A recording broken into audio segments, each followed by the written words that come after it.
시편 139편은 4개의 연으로 구성이 되어 있어요. 첫 번째 연, 두 번째 연, 두 연만 오늘 보겠습니다. 그 중에 이 두 연은 1절에서 6절까지가 첫 번째 연에 속하고 7절에서 12절까지가 두 번째 연에 속합니다. 시인이 이 시를 쓰게 된 계기가 뭘까? 19절에 표현되어 있는 것처럼 당시 시인은 주변에 있는 사람들로 인해서 굉장히 많은 고통을 받고 있었음을 알게 됩니다. 시인이 이 고통을 견디지 못하는 가운데 하나님 앞에 자기의 아픔을 호소하는 그러한 내용이 오늘 본문의 내용입니다. 여호와여, 주께서 나를 살펴보십니까? 우리 같으면 그러겠죠. 하나님 알고 계세요. 내가 어떠한지 알고 계십니까? 그런데 시인은 여호와여, 주께서 나를 살펴보심으로 잘 알고 계시지 않습니까? 라고 시작하고 있습니다. 1절에서 6절까지 우리가 첫 번째 연으로 생각한 것은 나를 향한 하나님의 전지하심, 하나님이 모두 다 알고 계시는 것에 대해서 감탄하고 찬양하는 9절 1절부터 6절까지의 말씀입니다. 하나님의 눈에는 가려진 것이 없다는 것이죠. 하나님이 모든 것을 다 알고 그것의 기초에서 다스림을 받는 성도는 어떤 어려운 가운데서도 하나님이 날 알고 계시다는 사실 때문에 안도감을 가지고 살아갈 수 있다는 것입니다. 1절에서 여호와여, 주께서 나를 살펴보셨으므로 아시나이다. 여기 주께서라고 하는 표현은 당신께서, 하나님께서라는 표현하고 같은 말입니다. 시인은 주님께서 자신 안에 있는 고통이 무엇인지를, 고난이 무엇인지를, 시인이 안고 있는 그 아픔이 무엇인지를 잘 보고 알고 계시는 분이다라고 그렇게 말을 합니다. 어느 정도 알고 계시느냐? 2절에 구체적으로 설명을 합니다. 주께서 나의 안고 일어서심을 하신다. 안고 일어서심이라고 하는 표현 가운데에는 인간의 모든 행동의 반경 전부를 가리킵니다. 인간 모든 생활 전반을 다 알고 계시는 하나님, 내가 행동할 때, 말할 때, 내가 어떤 것을 계획할 때 그 모든 것, 그리고 움직이는 그 모든 것을 하나하나 아시는 하나님, 내 겉으로 드러난 모습만 아시는 것이 아니고 내가 그 행동을 하기 위해서 내 마음속에 품고 있는 모든 생각을 아시는 하나님, 그 하나님이라고 고백을 하고 있으며 2절에 또 그런 표현도 쓰고 있습니다. 멀리서도 나의 생각을 밝게 하십니다. 하나님이 멀리 계신 것 같지만 하나님께서 자신의 삶을 잘 아시되 멀리서도 자신의 속마음까지도 다 알고 계시는 하나님. 우리가 절친이라고 하는 사람이 있잖아요. 자기가 다 누구나 한 사람이 절친이 있잖아요. 이 사람은 가족보다도 더 친한 사람. 이 절친과 함께 있을 때 그 절친을 전부 다 이해할 수 있습니까? 그 사람이 찡그리면 왜 찡그리는지, 왜 저렇게 행동하는지에 대해서 우리는 이해할 수 못합니다. 아무리 친한 친구라도 저 사람이 저렇게 행동할 때는 이해가 안 되는, 알 수 없는 그런 때가 얼마나 많습니까? 여러분, 내 배 아파서 와서 낳은 아들이라고 해도 전부 그 아들의 생각을 다 알 수 있습니까? 낳아준 부모의 사정조차 모를 때가 우리가 얼마나 많습니까? 이것이 바로 인간 아니겠어요? 그런데 시인은 하나님은 내 내면을 통찰하고 계신다. 내가 무슨 생각을 하고 무슨 궁금이를 가지고 있는지 다 통찰하고 계실 그런 하나님. 내가 소원이 무엇이고 내 아픔이 무엇인지 그리고 내 슬픔이 무엇인지 이 세상 사람들은 알아주지 못하는 그런 억울함이 내게 있는데 그 억울함이 무엇인지 사람들은 모르지만 주님은 다 알아주신다. 그런 주님이라는 거예요. 더 구체적으로 설명을 합니다. 3절에 나의 모든 길과 내가 눕는 것을 살펴보셨으므로 나의 모든 행위를 익히 아시옵니다. 변합니다. 하나님께서 언제든지 자신의 모든 것을 다 살펴보고 아시는 분이다 라고 표현하고 있어요. 우리의 모든 것, 걷는 것, 계획하는 것, 행동하는 것, 아침에서 일어나 저녁에 누울 때까지 아니 우리의 꿈속에서 어떤 꿈을 꾸고 있는 것조차도 전부 다 살펴보고 계시며 우리 행위를 익히 아시는 하나님. 그 하나님이라고 지금 시인은 고백을 하고 있습니다. 그리고 나서 5절에 우리가 성경에는 생략되어 있습니다만은 보라라고 표현을 써요. 보라. 여호와여 내 혀의 말을 알지 못하는 것이 하나도 없습니다. 하나님께서는 우리의 말, 언어뿐만 아니라 시인이 말하는 의도, 즉 말로 표현하는 그 사람의 마음의 진짜 진위, 그 사람이 왜 저런 말을 하고 있을까? 그 진위를 알고 계신다는 거예요. 우리 정치가들이 말을 하잖아요. 그 정치가가 왜 저런 말을 했지? 감을 못 잡아서 많은 사람들이 왜 저 말을 했을까? 합당하자는 말인가? 난 독자적으로 길을 간다는 말인가? 알 수 없습니다. 그 사람의 말의 의도를 무슨 마음을 품고 저렇게 말하는지 알 수 없습니다. 그런데 여호와는 내 말을, 혀의 말을 알지 못하는 것이 없습니다. 내가 무슨 말을 하는지 그 말을 하고자 해서 내 마음속에 품는 진의가 무엇인지 그 속 생각과 의미까지 훤히 다 알고 계시는 주님. 그 하나님이라고 고백을 하고 있는 거예요.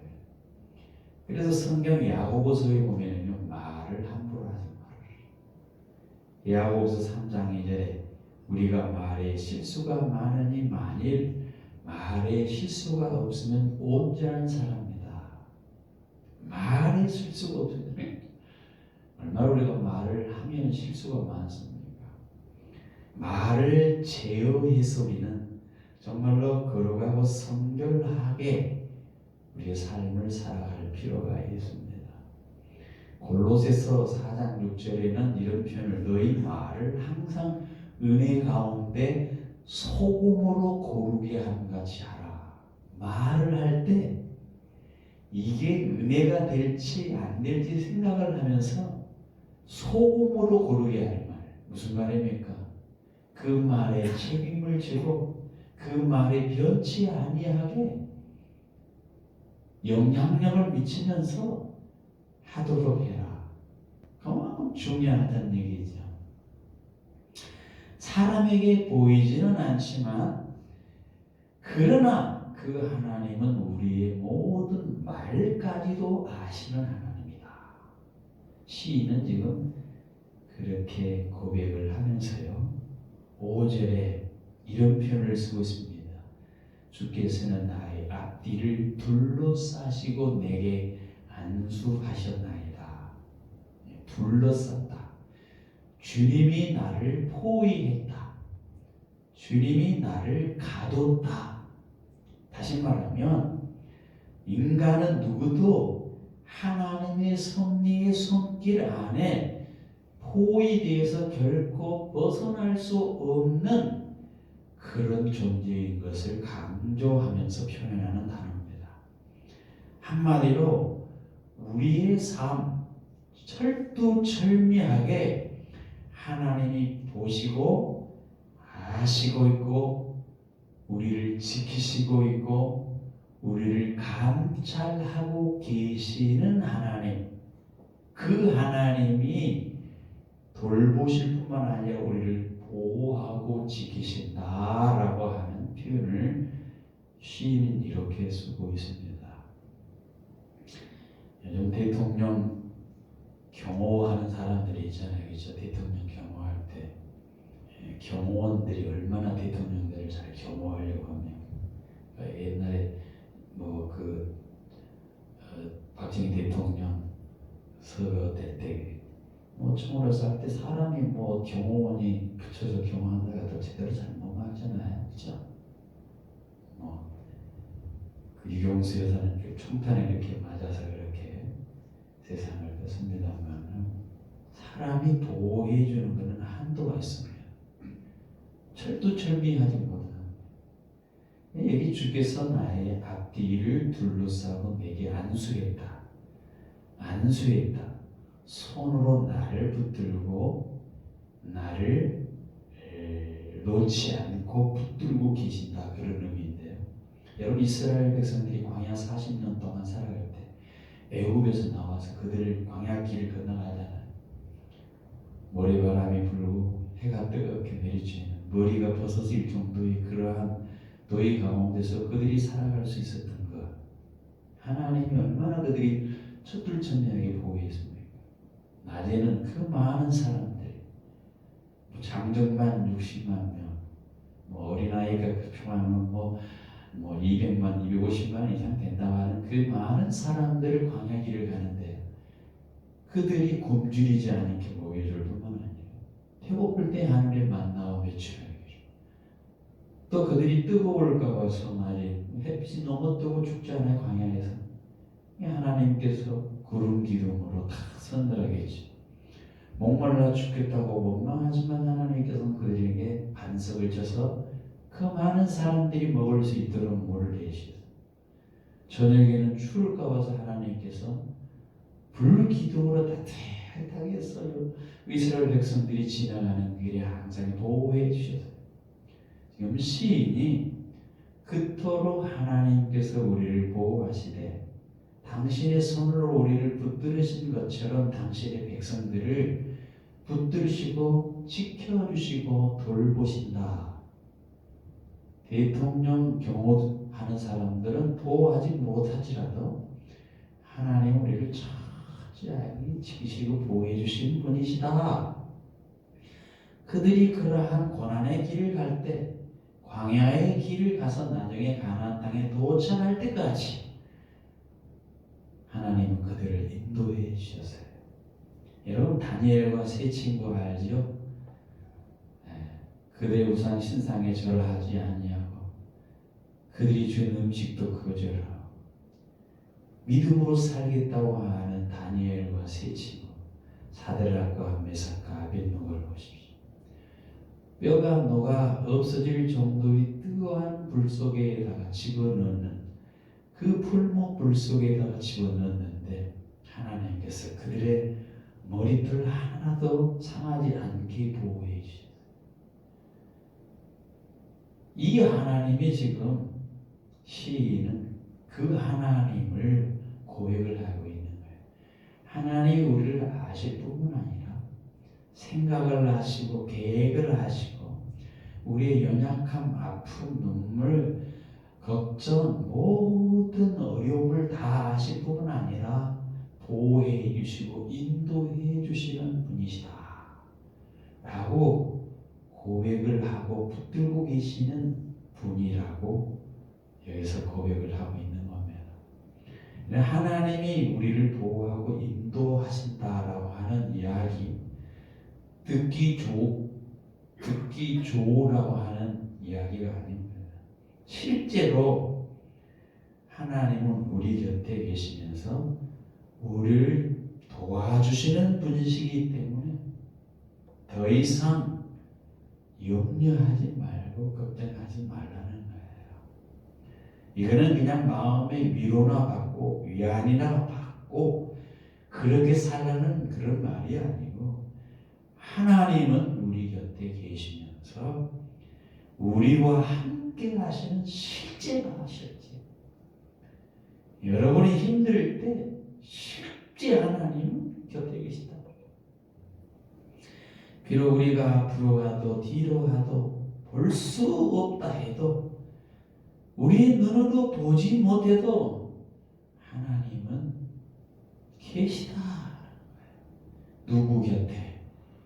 내 곁에 계시는 하나님이라는 겁니다. 우리 전후 좌우를 두루며 모든 위협으로부터 우리를 지키시고 우리에게 가장 좋은 곳으로 공급해 주시며 우리를 평안히 인도해 주시는 분이 뭐냐? 하나님이라는 거예요. 그래서 시인은 6절에 이것이 너무너무 감탄스러운 거 아니겠습니까? 그래서 6절에 감탄하는 내용이 나옵니다. 이 지식이 내게 너무 귀하니 높아서 내가 능히 미치지 못하나이다. 이 말은 시인이 하나님께서 시인에 대해서 너무너무 다 잘 알고 계시는 것에 대해서, 그리고 모든 것을 살펴보시고 보호해 주시고 인도하시는 것에 대해서 시인이 감탄하고 지금 놀라고 있다. 여러분, 성도는요, 하나님의 존재를 영원히 피할 수 없는 사람들이에요. 하나님의 눈을 피할 수 없는 사람, 하나님의 손에서 피할 수 없는 사람들이 뭐냐? 성도다라는 거예요.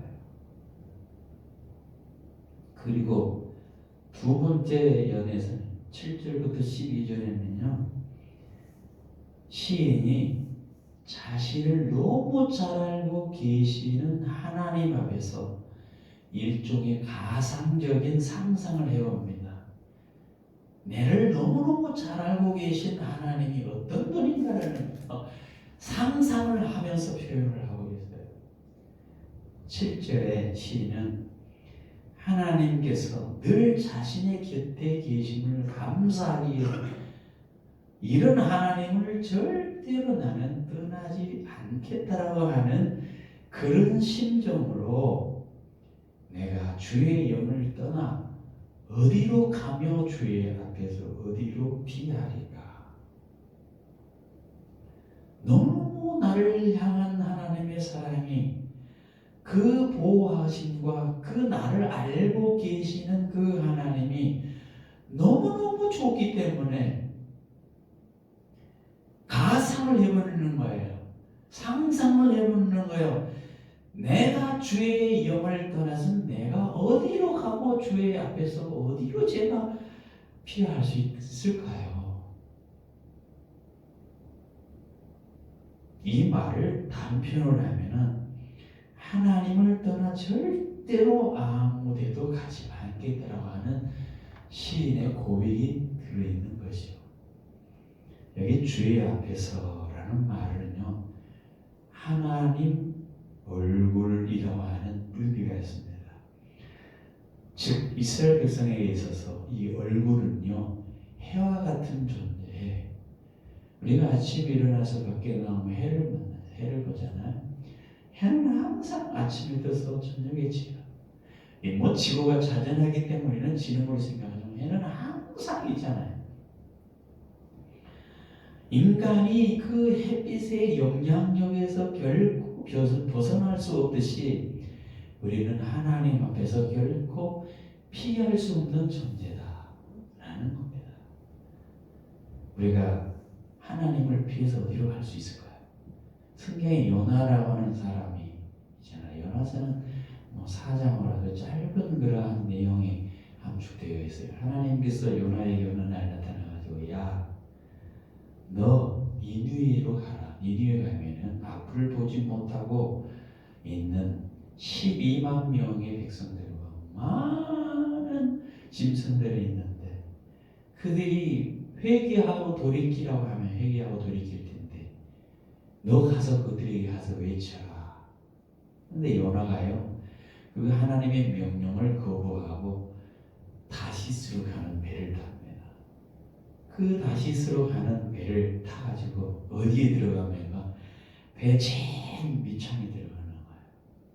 아무도 알지 못하겠거니 하고 제일 밑에 들어가가지고 꺼져서 뒤집어 쓰고 있는 겁니다.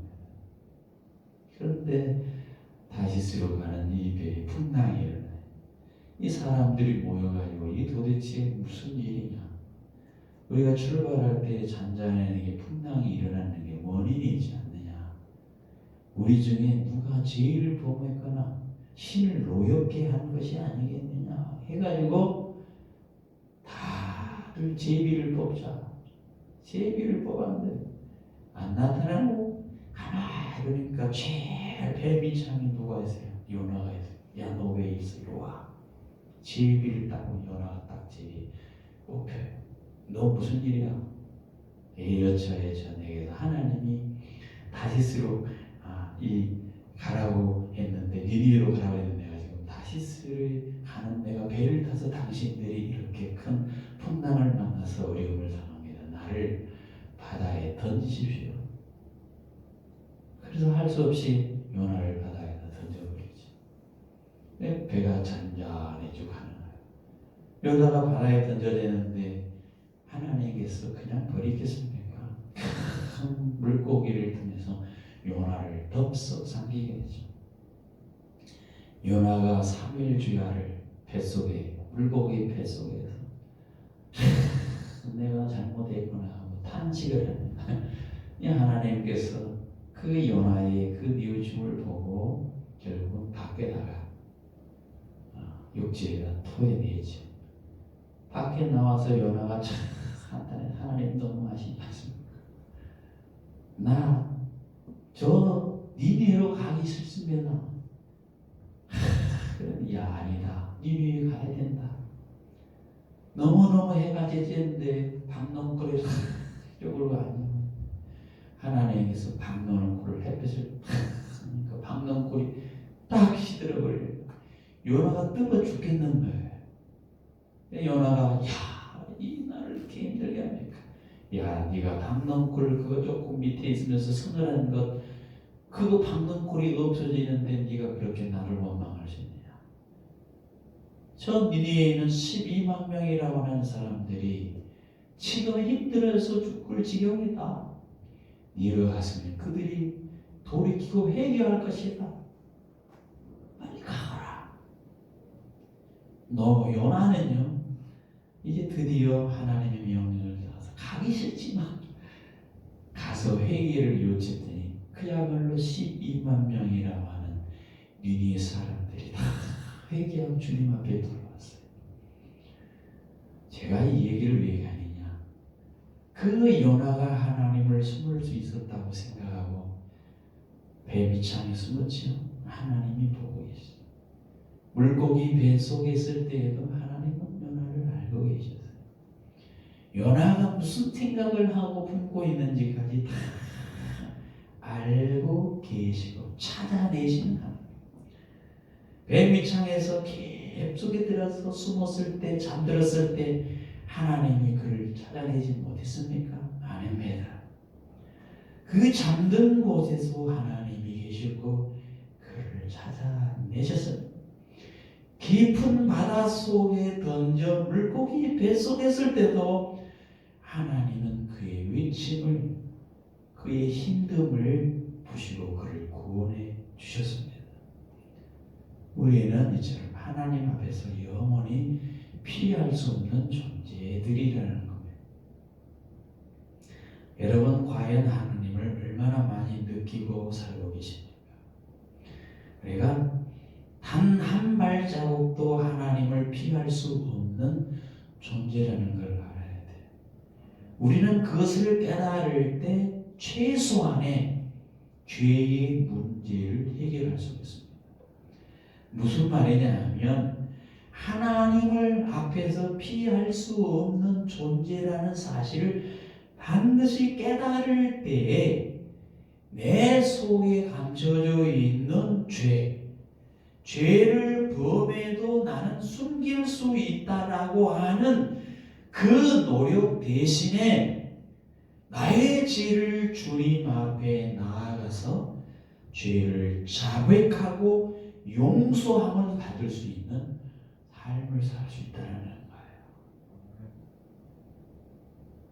더 적극적으로는 죄를 범하지 않을 뿐만 아니라 나의 모든 것을 알고 계신 하나님이기 때문에 나의 일거수일투족을 다 보고 지켜보고 계시는 그런 하나님이시기 때문에 내가 하나님의 말씀에 따라서 의를 행하고 선을 추구하는 삶을 살아가게 된다는 거예요. 여러분 요즘에 대선 후보자 중에 특별히 어느 기자와 그 후보자의 부인의 전화 통화 내용이 몇 시간이 7시간이니 몇 시간이니 하면서 크게 그냥 파장을 일으키고 있잖아요. 여러분 생각해 보십시오. 우리의 일거수일투족이 다 영상으로 녹음되어 있다고 생각해 보십시오. 나는 전혀 몰랐는데 누군가가 나를 보고 있다. 나의 태중에서부터 내가 지금까지 살아오는 모든 삶이 다 영상으로 녹음되어져 있고 누군가가 나를 그렇게 지켜보고 알고 계신다라고 한번 생각을 해보세요. 범죄자가 나를 그렇게 보고 있다면 얼마나 불안하겠어요, 그죠? 예전에 요즘 그런 거 아닙니다만은 가정에 그 인터폰이라든가 이런 컴퓨터로 연결된 시스템이 이 파고 들어가지고 거기에 시스템을 장악을 해서 그 집이 무엇을 하고 있는지 이러한 일들이 많이 있었다고 그러잖아요. 그래서 TV 영상 볼 수 없는 것을 다 막았다고 그래요. 우리도 모르게 다 촬영되고 있어요. 밖에 우리 나가면 여러분 집에서 교회 오실 때까지 CCTV를 얼마나 많이 봤어요. 다 보여요. 집에서 나올 때부터 시작해서 차 타고 가는데 어디서 내려서 어디 걸어가면 다 보고 있어요. 사람의 기술도 보면은 굉장히 놀랄만한데 하나님이 나를 이렇게 감찰하고 있다. 여러분 이걸 한번 생각해 보셨습니까? 하나님이 지금 우리를 감찰하고 알고 계시는 것은요, 우리를 압박하려고 하는 것이 아니에요. 시인이 지금 여기서 우리를 압박하려고 하나님이 그렇게 우리를 다 알고 계신다라고 말하고 있는 것이 아니라 하나님은 우리를 그만큼 세심하게 우리를 인도하시기 위해서 우리를 안위하기 위해서 온전히 우리를 지키시는 그런 분이다라고 하는 것을 설명하기 위해서 지금 하나님이 나를 잘 아시는 분이다라고 이렇게 말을 하고 있는 거예요. 여러분 야곱이 자기 형 에서를 속이지요. 에서가 받아야 할 장자의 직분을 자기 아버지한테 속여서 그 장자의 직분을 받아서 형에서의 미움을 사고 결국은 도망합니다. 자기 삼촌 나아반 아람으로 가서 그 삼촌 집에서 생활을 하게 됩니다. 생활을 하지만은 그가 거기서 아내를 얻고 자식을 얻고 큰 부를 쌓고 있지만 자기 고향으로 돌아올 때 늘 가야 되는데 불안감이 있어요. 가야 되는 형이 나를 죽이기 위해서 칼을 가르고 있는데 군사를 대동하고 올 텐데 내가 어떻게 하면 좋을까? 복을 받았다고 하면 늘 불안스럽고 두렵고 외롭고 고독이 그의 삶에 찾아옵니다. 물질을 가졌다 하지만 외로운 거예요. 이때 그 야곱에게 하나님이 나타나서 하시는 말씀이 있어요. 창세기 28장 15절에 이렇게 말합니다. 야, 내가 너와 함께 있다. 네가 어디로 가든지 내가 너를 지키고 너를 이끌어 이 땅으로 다시 돌아오게 할 거야. 내가 내게 허락한 것을 다 이루기까지 내가 너를 떠나지 않을게. 이런 위로의 말씀을 합니다. 야곱은 자기 혼자 스스로 살아가는 줄 알았어요. 형을 속이고 아버지의 그 장자권을 형의 장자권을 자기가 가지면 모든 것이 잘 풀릴 줄 알고 그런 속임수에 능한 사람이 누굽니까? 야곱입니다. 근데 하나님은 결코 야곱을 안 보고 있는 하나님은 아니었죠. 그렇게 인생을 발버둥을 치고 있는 그 야곱에게 실제로 하나님께서는 간섭하셨죠. 야복나루에서 야곱을 간섭하셨습니다. 그의 환도뼈를 쳐서 하나님 아니면 내가 살 수 없습니다. 내 힘으로 사는 것이 아닌 것을 인정합니다. 라고 나를 축복해 주십시오. 그렇게 야곱이 고백한 것을 보게 됩니다. 그리고 그럼에도 불구하고 늘 그가 불안하고 초조한데 하나님은 이렇게 나타나셔서 야, 네가 네 집으로 돌아갈 때까지 내가 인도하시고 너를 지키고 돌아오게 할 거야. 너를 떠나지 않게 내가 너를 지켜보고 너를 통해서 이루기고자 하는 것을 다 이루기까지 나는 너를 떠나지 아니하리라. 이 하나님의 음성을 듣고 얼마나 야곱은 위로가 되었고 힘이 되었겠습니까? 여러분, 우리는 혼자가 아니라는 거예요. 여러분 힘드십니까? 결코 좌절할 이유가 없습니다. 왜? 주님의 오른손으로 나를 붙들고 계심을 확신한다면 결코 좌절할 수 없습니다. 찬송가 430장에 예배 끝나고 부를 겁니다. 주와 같이 길 가는 것 즐거움이라니까. 우리 주님 걸어가신 그 발자취 걷겠네. 한 걸음 한 걸음 주 예수와 함께 날마다 우리 걸어가리. 이 가사처럼 주님과 함께 날마다 우리가 걸어간다면 힘들고 고달픈 인생이지만 그 주님의 손을 붙잡고 한 걸음 한 걸음 걸어간다고 생각하면 우리 인생은요 결코 슬프고 외롭고 고통스럽지만은 안 돼요. 여러분, 그 하나님의 인도와 안위는 언제나 우리와 함께합니다. 8절에서 시인이 그런 표현을 쓰고 있습니다. 하늘의 높은 곳에 올라갈지라도 하나님 거기 계십니다. 땅 속에 내려가 자리를 펼지라도 이건 소리라고 표현되어 있어요. 하나님은 자신과 함께 계시다는 거예요. 어디에 있든지 하늘에 있든지 땅에 있든지 가장 높은 지위에 올라가든지 아니면 땅바닥에 추락해서 더 이상 밑바닥으로 내려가지 못할 그러한 상황에 있다 할지라도 거기도 주님은 계시는데요. 잘 나간다고 할 때도 주님은 거기 계시지만요, 내가 아프고 힘들고 고난하고 누구에게 말 못할 그런 지경에 있다 할지라도 주님은 거기 계신다니까요. 시인은 9절에 상상을 해보는 거예요. 자신이 새벽 날개를 치며 바다 끝에 거주한다고 말합니다. 바다 끝에 거주할지라도, 여기 새벽 날개라는 말은 아침에 동이 들 때 여명이 바다 끝에서 탁 떨 때, 그리고 날개를 퍼뜨려 비추는 것처럼 그런 상상을 해보는 거예요. 햇빛이 쫙 오는 거죠. 해 뜨는 데부터 해 지는 데까지 나와 동행하시는 하나님.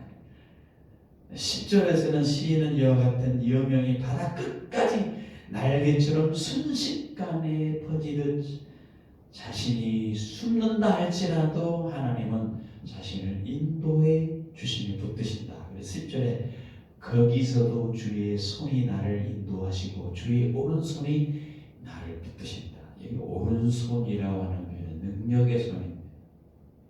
하나님이 붙들어 주신다는 거예요. 11절의 시인은 다른 생각을 또 해봅니다.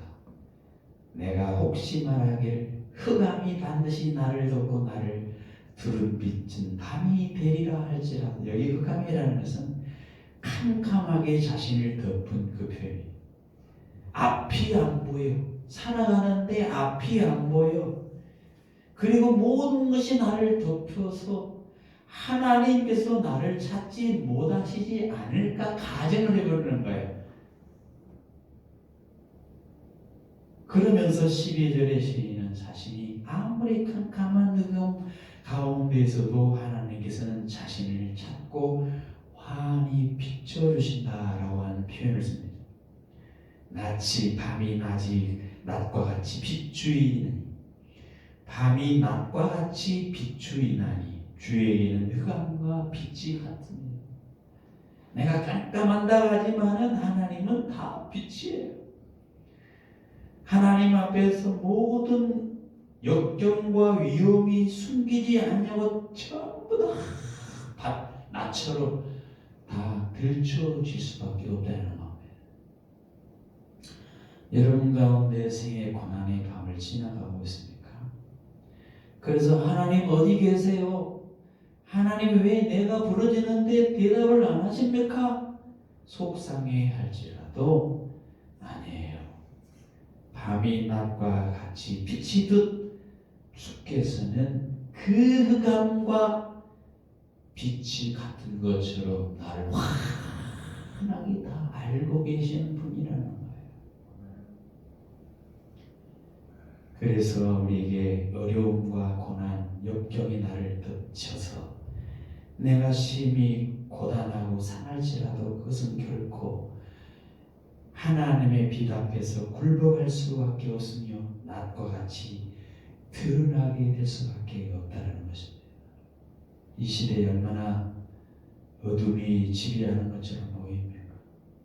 점점 더 악해지고 죄와 죄의 악에 대한 자제력이 잃어버리고 마치 사탄이 마치 물 만난 고기처럼 인간의 마음을, 인간의 심성을 파고들어서 수없이 많은 타락을, 방종을 일삼도록 우리를 얼마나 몰고 갑니까? 이 가운데 우리가 그리스도의 순결한 신부로서, 믿음의 사람으로서 어떻게 살아갈 수 있을까? 불가능하게 여길지 모릅니다. 그러나 흑암이 우리를 완전히 덮일 수 없음 같이 하나님께서는 흑암까지도 낮과 같이 비춰주시는 분이라는 사실. 하나님이 환한 빛으로 우리를 비춰주시면 언젠가는 이 어둠같이 흑암 같은 것을 다 몰아내 주시는 우리는 환한 빛 가운데 거하게 된다는 사실입니다. 사도 바울은 로마서에서 그 표현을 쓰고 있어요. 로마서 8장, 내가 확신하노니 사망이나 생명이나 천사들이나 권세자들이나 현재일이나 장래일이나 높음이나 깊음이나 그 어떤 다른 피조물이라도 우리 주 예수 그리스도 예수 안에 있는 하나님의 그 크신 사랑에서 우리를 끊을 수 없으리라. 하나님은 우리를 붙들고 계신데 어느 무엇도 어느 권세도 어느 흑암도 우리를 끊지 못하고 빛으로 비춰주시는 분입니다. 말씀을 믿습니다. 그렇다면 이 시를 통해서 시인이 말하고자 하는 결론이 뭘까요? 한마디로 하나님께서는 자신의 고통과 슬픔과 억울함을 너무나 알고 계시기 때문에 하나님은 그 하나님, 나를 아시는 하나님, 나를 보호하시는 하나님이기 때문에 그 하나님을 믿고 의지하는 것이 가장 큰 행복이라고 고백을 하고 있는 거예요. 그래서 하나님께서 오늘 본문을 통해서 여러분과 제게 가르치고자 하는 사실은 하나님께서는 언제 어디서나 쉬지 아니하시고 자기 백성의 삶을 계획하시고 지도하시고 보살펴 주신다. 아멘.